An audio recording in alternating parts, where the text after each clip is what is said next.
Bonjour tout le monde et bienvenue dans notre salle de presse. Je suis ravie d'avoir avec moi notre négociateur Michel Barnier qui va vous présenter l'accord trouvé ce matin. Merci beaucoup, Monsieur Barnier. Yeah. Good afternoon. Patience is a virtue. Huh? And I already said that the Brexit is a school of patience. So thank you very much. Mesdames, Messieurs, je vous ai fait attendre quelques minutes supplémentaires par rapport à l'heure prévue parce que je souhaitais que le texte juridique dont il est question soit publié. Il vient de l'être de notre côté et il est donc à votre disposition dès maintenant. Nous avons donc trouvé un accord avec le gouvernement britannique sur le retrait ordonné du Royaume-Uni de l'Union européenne et aussi sur le cadre de notre future relation. C'est le résultat d'un travail intensif des deux équipes de négociateurs que je veux personnellement remercier, l'équipe britannique, évidemment, et notre propre équipe, pour leur ténacité et pour leur professionnalisme. Mais aussi le résultat du côté européen d'un dialogue permanent, d'une vraie confiance construite tout au long de ces 3 années avec les 27 États membres, avec le Parlement européen, puisque nous avons, je peux vous le dire, mais vous le savez, réellement co-construit de notre côté nos positions et ce nouvel accord. Cet accord est agréé au niveau des négociateurs avec le président Juncker qui a conclu ce matin avec le Premier ministre Johnson. Nous le présenterons tout à l'heure au Conseil européen à 27. Je veux d'ailleurs ici remercier personnellement pour sa confiance tout au long de ces 3 années le président Donald Tusk, secrétaire général du Conseil, et toute son équipe.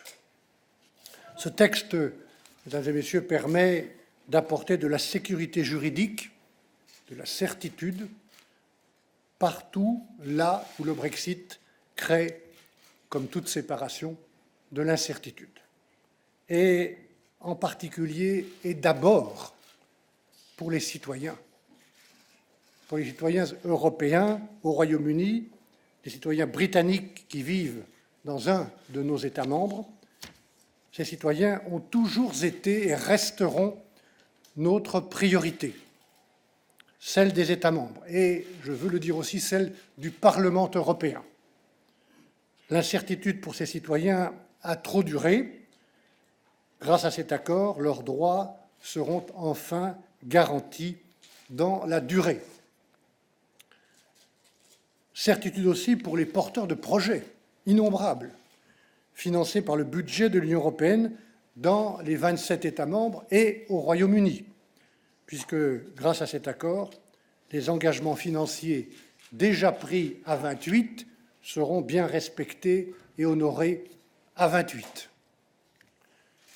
Certitude aussi pour toutes les personnes, les entreprises concernées par tous les autres sujets de la séparation.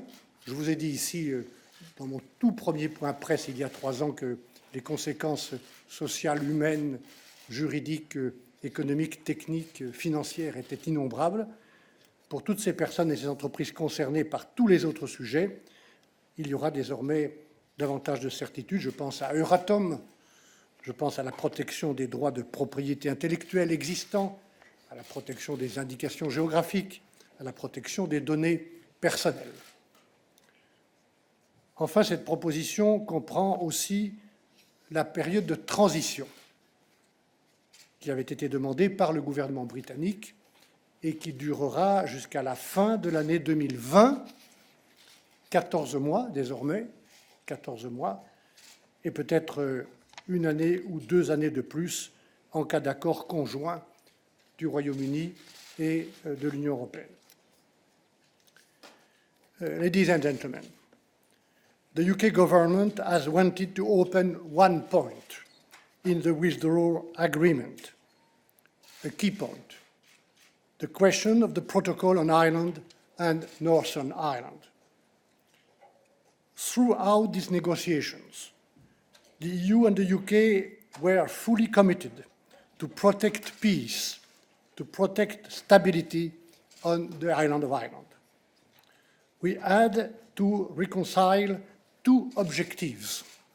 First, include a legally operative solution in the withdrawal agreement that would avoid a hard border between Ireland and Northern Ireland, preserve the whole island economy and protect the integrity of the single market. Secondly, a point extremely important to Prime Minister Johnson and the UK was that Northern Ireland remains in the UK's customs territory. Discussions over the past days have at times been difficult, but we have delivered, and we have delivered together. The solution that we found rests on four main elements. Number one, Northern Ireland will remain aligned to a limited set of EU rules, notably related to goods. This means that all applicable procedures on goods will take place at the points of entry into Northern Ireland and not across the island. For this purpose, UK authorities will be in charge of applying the Union's customs code in Northern Ireland.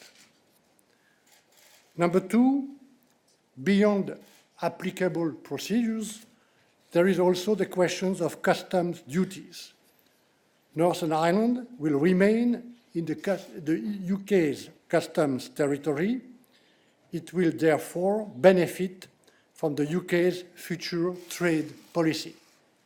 But Northern Ireland will also remain an entry point into our single market. So, what have we done to square this circle? UK authorities can apply UK tariffs on products coming from third country so long as those goods entering Northern Ireland are not at risk of entering our single market. However, for goods at risk of entering the single market, UK authorities will apply the EU's tariffs. Number three, this night and this morning also, we were working on the issue of VAT. It is an important subject to avoid distortion of competition within the single market for goods. On this point also, we have managed to achieve two objectives: maintain the integrity of the single market, but also satisfy the UK's legitimate wishes.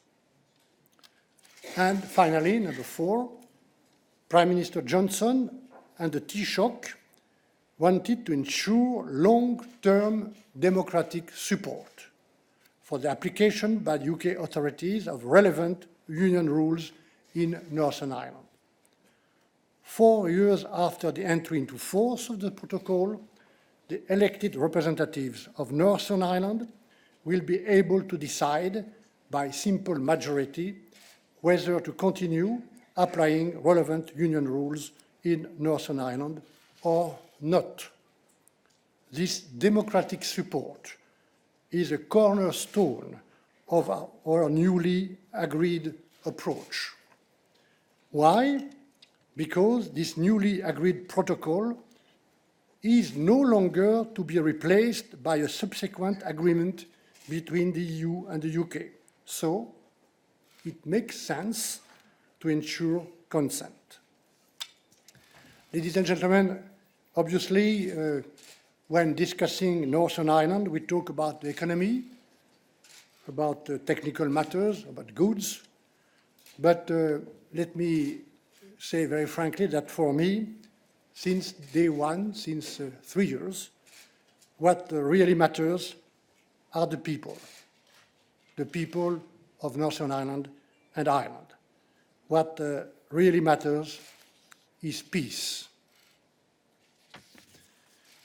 Mesdames, Messieurs, enfin, au-delà de cette séparation et de l'accord de retrait, nous avons trouvé un accord, et c'est pour moi au moins aussi important, pour réviser la déclaration politique qui devra être adoptée par le Conseil européen et par le Parlement et qui sera le cadre assez précis de la négociation ou des négociations qui vont maintenant s'ouvrir pour rebâtir un futur partenariat ambitieux avec le Royaume-Uni.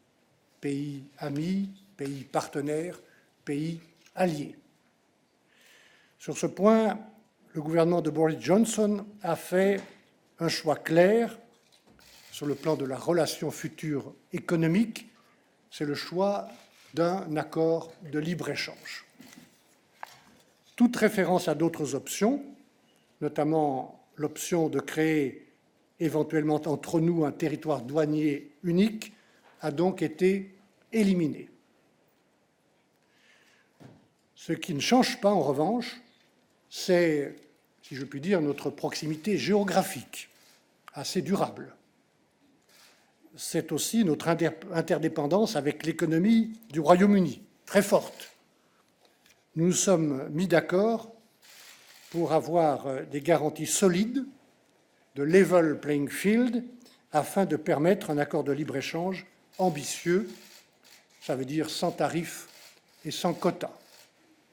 Sur ce point, je veux témoigner pour en avoir souvent parlé dans mes différentes visites à l'intérieur de l'Union, que les États membres, tous les États membres, le Parlement européen, les parlements nationaux, évidemment les entreprises, les communautés d'entreprises que j'ai rencontrées, sont extrêmement attentifs et resteront extrêmement attentifs à l'existence d'un socle commun sur les standards applicables à la fin de la transition pour ce qui concerne les droits sociaux, la protection de l'environnement, les aides d'État et les questions de fiscalité. Au total, le niveau d'ambition de notre futur accord de libre-échange sera bien proportionnel au niveau et à la qualité des règles du jeu économique entre nous, entre l'Union européenne et le Royaume-Uni. Mesdames et Messieurs, voilà l'accord que nous avons conclu au terme de ces journées très intenses et même de ces nuits de négociations. Le texte juridique est maintenant disponible. Je vous souhaite d'ailleurs une bonne lecture. Sur cette base, l'évaluation que nous présenterons tout à l'heure avec le président Juncker au Conseil européen est que nous avons obtenu ensemble un résultat juste et raisonnable qui correspond à nos principes. Du côté européen, il appartient maintenant au Conseil européen d'apprécier le contenu de cet accord et ensuite, s'il le veut bien, au Conseil de l'approuver, tout comme le Parlement européen, que je veux remercier pour sa confiance et qui aura le dernier mot. Nous allons poursuivre ce processus dès aujourd'hui. Nous n'avons pas beaucoup de jours, dans le dialogue et dans le respect de nos institutions. Mais je veux, en conclusion, vous dire que nous avons, et ça a été l'objet de mon travail et de ma mission depuis 3 ans, désormais une base juste et raisonnable, fair and reasonable, pour un retrait ordonné du Royaume-Uni qui vaut beaucoup mieux qu'un retrait désordonné. Et si je puis dire surtout, pour commencer, nous le souhaitons le plus tôt possible dès le 1er novembre, à travailler à un nouveau partenariat avec le Royaume-Uni. Je vous remercie pour votre attention. Merci beaucoup, Monsieur Barnier. On aura du temps pour environ 4 questions. Et comme Monsieur Barnier vient de dire, tous les matériaux sont disponibles en ligne maintenant. On commence avec Paddy.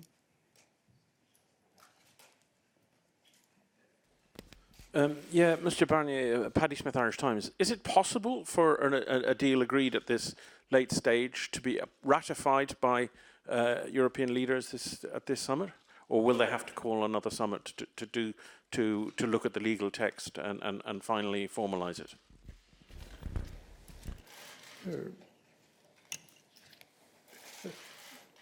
Il faut être précis dans les mots. Il n'y a pas de ratification du Conseil européen, mais nous avons tout fait, y inclus dans les derniers jours et dernières nuits, pour que le Conseil romain soit en mesure, aujourd'hui, d'apprécier positivement, sur la recommandation que nous lui ferons avec le président Juncker, le résultat de cette négociation et ce projet d'accord. C'est un projet d'accord. Après, comme je vous l'ai dit à la fin de mon intervention, il faudra que, de notre côté, le Conseil formellement approuve juridiquement l'accord après que le Parlement européen l'ait ratifié. Voilà le processus. Ma réponse est oui, pour une raison que j'ai également dite dans mon propos, c'est qu'il n'y a pas réellement de surprise. Beaucoup de ce texte final se retrouve dans la